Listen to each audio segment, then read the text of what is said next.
என்னது அது? என்னது? இல்ல நீ போட்டிருக்கிய அது சட்டைங்க. அது தெரியும். சட்டைக்கு ஒரு சட்டையா? ஃபேஷனுங்க. ஃபேஷனா? ஃபேஷன் இல்ல, சேட்டை. ஓ, சட்டையை பார்த்தாலே தெரியுது சேட்டைன்னு. கவுன்சிலரா அடிக்கிறியா மினி? உங்க அக்கா சொன்னா டிசிப்ளின், எனக்கு டிசிப்ளின் வேணும். சரிங்க. ஆமா. அது சரி, சிகரெட் பிடிக்கிறதா கேள்விப்பட்டேன். சிகரெட் ஏன் பிடிக்கிற? உன்னதான் நான் கேக்குறேன், சிகரெட் ஏன் பிடிக்கிற?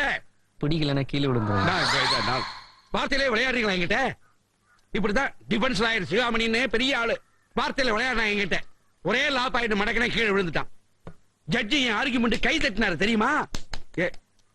நீ எதுக்கு தட்டுற? ஜட்ஜி தட்டிட்டாரு, போறோம். ஆமா. Coming to the point. இந்த சிகரெட்டை நிறுத்து. எனக்கு சிகரெட் பிடிக்கிறத கண்டாலே பிடிக்காது. சோ முதல்ல சிகரெட்டை நிறுத்து. நிப்பாட்டுன்னு சொன்னேன். சிகரெட்டை நிறுத்து.